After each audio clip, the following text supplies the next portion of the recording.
मैंने इसके पहले भी एक वीडियो बनाया था कि अगर आपके पास सहारा का पासबुक है, जैसे कि मंथली हो या फिर रिकरिंग हो या फिर आपका डेली का खाता हो, अगर आपके पास पासबुक है तो फिर आप उसको कैसे ऑनलाइन करेंगे, इसके पहले मैंने एक वीडियो बनाया था। लेकिन बहुत सारे मेरे मित्रों और जमाकर्ताओं का यह अभी भी पूछना है कि उनको यह समझ में नहीं आ रहा है कि पासबुक पे पासबुक नंबर कहाँ लिखा हुआ है। जो हमें ऑनलाइन करना है, ऑनलाइन करते समय हमको पासबुक या फिर सर्टिफिकेट नंबर डालना है, तो पासबुक नंबर पासबुक पे कहाँ लिखा हुआ है ये उनको समझ में नहीं आ रहा है। दूसरा उनका समस्या ये है कि रसीद नंबर कौन सा डालें, पहला रसीद नंबर डालें या फिर सबसे लास्ट जमा जो है वो रसीद नंबर डालें। डिपॉजिट अमाउंट में क्या डालें, वो क्या वो जो शुरू में खाता खोले थे उस समय जितना का खाता खोले थे वो डिपॉजिट अमाउंट है, या फिर जितना अभी तक जमा हुआ है उसको कुल जोड़कर वो डिपॉजिट अमाउंट है। ये सारी समस्याएं हैं आपको पासबुक को लेकर, और मैं आज आपके इस समस्या को दूर करूंगा। आपके सामने पासबुक में लेकर आऊंगा और पासबुक को दिखाकर आपको बताऊंगा कि आपका कहाँ रसीद नंबर लिखा हुआ है और कहाँ से आपको पासबुक नंबर लिखना है और डिपॉजिट अमाउंट क्या लिखना है।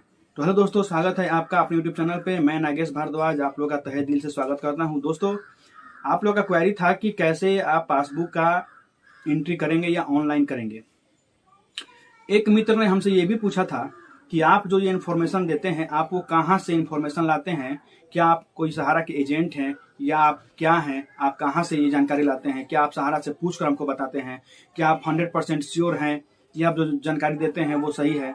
तो मैं मित्रों से सबसे पहले एक बात कहना चाहूँगा कि मैं आपको सबसे पहले अपना इंट्रोडक्शन दे दूँ। मैं नागेश भारद्वाज हूँ और मैं सहारा इंडिया में कम से कम 6 वर्ष तक कंप्यूटर ऑपरेटर के रूप में काम कर चुका हूँ।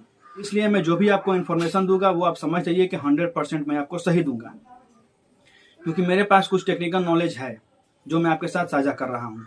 बहुत सारे लोग अब यहाँ पे ये कमेंट करेंगे कि तुम भी सहारा के कर्मी हो तो तुम भी लूट मचाए हो, पैसा लूटे हो। तो दोस्त, मैं आपसे एक बात बता दूं कि पेट आदमी से कुछ भी करवा सकता है। 2012 में मैंने सहारा ज्वाइन किया था, 2018 तक मैंने सहारा में काम किया। 2012 में मेरे पिताजी का डेथ हुआ था। उस टाइम पे घर का बड़ा बेटा होने के कारण मुझे घर का लाइबिलिटी संभालना था। मैं सहारा में उस टाइम 2012 में 4,500 रुपये पे मैंने ज्वाइन किया था काम करना सहारा में, और मैं 2018 तक काम भी किया।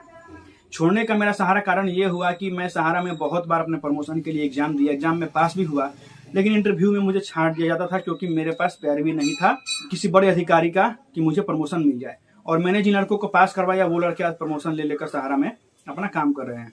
चलिए, कहा जाता है ना कि जो होता है वो अच्छे के लिए होता है। सहारा में मेरा प्रमोशन नहीं हुआ, वो अच्छा है, क्योंकि अब मैं सहारा से बढ़िया पोस्ट पर, मैं सरकारी पोस्ट पर हूँ। अभी एक सरकारी विभाग में कंप्यूटर ऑपरेटर हूँ। तो जो हुआ अच्छा हुआ। लेकिन मैं आपसे एक बात बता दूं कि मैं आपको इमोशनल करने के लिए जिस तरह बातें नहीं बता रहा हूं। एक मित्र ने क्वेरी किया था कि आप कैसे इन्फॉर्मेशन ये देते हैं, तो उस पर मैंने ऐसा आपको बता दिया। अब मैं आपको एक बात बता दूं कि मैं जो भी आपको इन्फॉर्मेशन देता हूं मैं एकदम सटीक देता हूं, क्योंकि हम लोग जानते हैं कि कैसे ऑफिस में काम होता था और कहाँ पर क्या चीज़ लिखा हुआ होता है। तो आइए स्क्रीन पर आपको हम दिखाते हैं कि आपका पासबुक नंबर आपके पासबुक पे कहाँ लिखा हुआ है और आप रिसिप्ट नंबर क्या डालेंगे, आप डिपॉजिट अमाउंट क्या डालेंगे। ये सारी चीज़ें मैं आपको स्क्रीन पर लेकर चलता हूं और वहां से आपको मैं सारी इन्फॉर्मेशन देता हूं। ध्यान से देखिएगा, क्योंकि फिर आप हमसे मत पूछिएगा कि कहाँ से क्या चीज़ लिखिए, क्योंकि इस वीडियो में आपको मैं एक एक चीज़ बहुत अच्छे से बताऊंगा। आइए चलते हैं स्क्रीन पे। और आपसे एक रिक्वेस्ट है, अगर वीडियो आपको पसंद आए तो वीडियो को लाइक जरूर कीजिएगा और अपने इस भाई को सपोर्ट जरूर कीजिएगा। दोस्तों, आपके स्क्रीन पर जो अभी पेज दिखाई दे रहा है वह आपके पासबुक का फर्स्ट पेज है।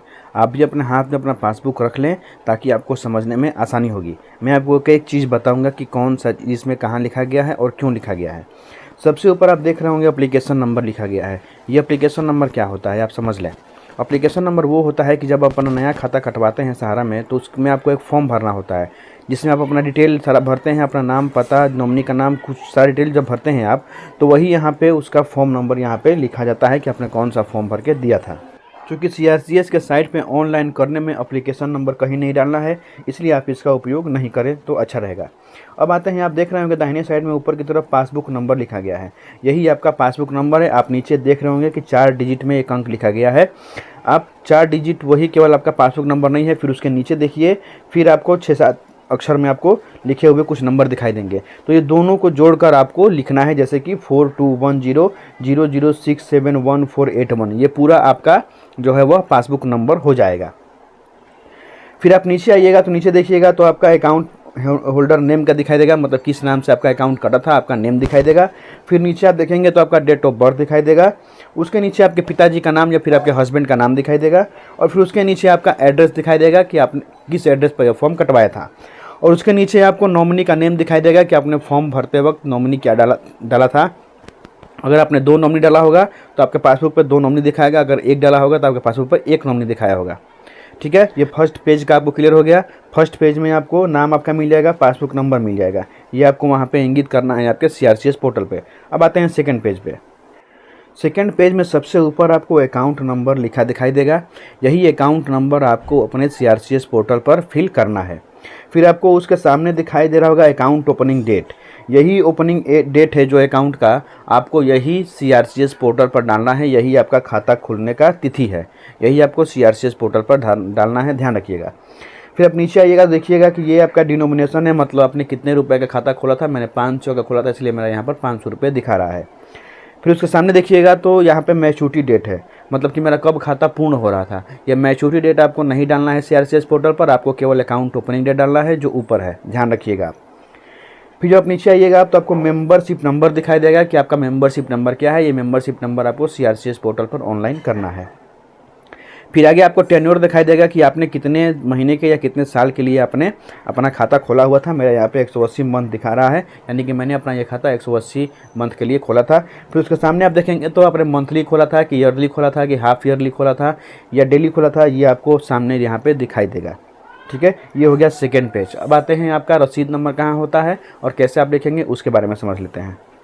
ये आपका तीसरा पेज आपके सामने दिखाई दे रहा है। इसमें आपको बहुत सारे रसीद नंबर लिखे दिखाई देंगे। आपने जब अपने खाते में पैसे जमा किए होंगे, अगर आपका मंथली था तो अपने मंथली जमा किए होंगे, हाफ ईयरली था तो हाफ ईयरली जमा किए होंगे, और आपका क्वार्टरली था तो अपने क्वार्टरली जमा किए होंगे। तो सारे रसीद का यहाँ पे आपको डिटेल दिखाई दे देगा। सबसे पहले आपको दिनांक दिखाई देगा, फिर आपको रिसिप्ट नंबर दिखाई देगा, रसीद नंबर आपको दिखाई दे देगा, फिर आपने कितना पैसा जमा किया था वो आपको दिखाई देगा, और टोटल कितना आपका पैसा हो गया वो आपको बाद में दिखाई देगा, और फिर आपका एजेंट का हस्ताक्षर दिखाई देगा।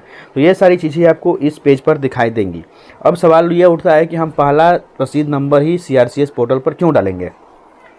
तो मैं आपको एक बात बता दूं दोस्तों कि जब आपका NI कटता है, मतलब कि जब आपका नया खाता कटता है, तो आपके फॉर्म में कुछ जगह खाली छोड़े जाते हैं कि उसमें जो है वो ऑफिस अपना डिटेल भरेगा। तो जब आपका नया खाता करता है तो ऑफिस स्टाफ उस आपके फॉर्म पे आपका अकाउंट नंबर, आपका मेंबरशिप नंबर, कब आपका खाता खुला है, किस डेट को वो डेट, और आपका डिनोमिनेशन और आपका रसीद नंबर, जो आपका रसीद नंबर पहला कटा होता है वही रसीद नंबर वो आपका स्टाफ उस पर चढ़ाता है। इसीलिए मैं बार बार कहता हूं कि आपको अपना पहला रसीद नंबर ही डालना है, क्योंकि आपके फॉर्म पर जो रसीद नंबर डाला जाता है वो आपका पहला रसीद ही होता है।